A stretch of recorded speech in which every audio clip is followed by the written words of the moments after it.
Assalamualaikum warahmatullahi wabarakatuh. Kami dari kelompok 2 di sini akan menjelaskan resume preferensi generasi milenial dalam menonton film dan acara TV. Di sini ada anggota saya. Kenalkan, nama saya Joshua Riman Kafe dengan NIM F5212392. Nama saya Siti Madani dengan NIM F22123. Baik, saya akan menjelaskan beberapa inti dari resume preferensi generasi milenial dalam acara dan film. Jadi generasi milenial saat ini sudah lebih banyak memilih film-film yang ada di luar negeri. Penyebab faktor generasi milenial lebih banyak memilih film yang ada di luar negeri karena saat ini lebih mudah mengakses streaming online. Sebagai contoh, Netflix, Viu, Disney, Amazon Prime. Dan juga penyebab generasi milenial Indonesia lebih memilih film-film yang ada di luar negeri adalah karena kualitas yang jauh berbeda.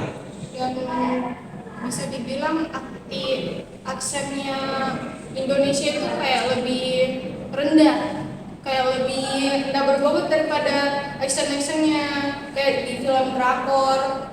Dia kayak lebih real anunya, kejadiannya. Seperti kayak contoh sambil film dari Indosiar yang ada actionnya itu diambil pas adegan tabrak mobil, seseorang yang mau ditabrak mobilnya itu baru mendekat, cuman orangnya itu langsung kayak menghindar. Jadi di situ bisa dilihat kualitasnya film Indonesia sama yang luar itu jauh berbeda. Ya, jadi juga kekurangan yang ada di film Indonesia itu semacam episode yang terlalu panjang dan cerita yang tidak masuk akal dan bertele-tele, dan juga kekurangan faktor yang ada di film acara yang ada di Indonesia itu semacam contoh yang di Indosiar lah, yang tentang azab itu. Nah, Dia mungkin itu azannya itu pasti kayak berpart, bahkan sampai kayak ada film Indonesia sampai 300-an. Nah, sedangkan di luar negeri itu sambil lagi misalnya tuh Korea itu lebih sedikit episodenya itu 8 episode. Yang paling banyak itu sekitaran 20-an. Yang paling sedang itu 16-an. jadi saya akan memberikan solusi tentang film yang harus diproduksi oleh film-film yang ada di Indonesia. Sebagai contoh, meningkatkan kualitas jalan cerita dan juga menambahkan beberapa aspek semacam cerita yang lebih menarik lah.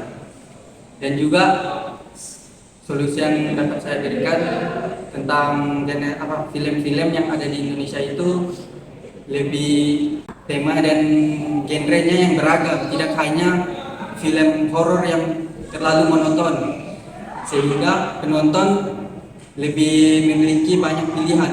Contohnya Indonesia kan kaya akan budaya, bisa diambil jadi solusi film itu, enggak untuk cuman kayak satu genre saja berturut-turut. Ya, jadi itu sedikit penjelasan dari kami kelompok 2. Mohon maaf jika ada salah kata. Assalamualaikum warahmatullahi wabarakatuh.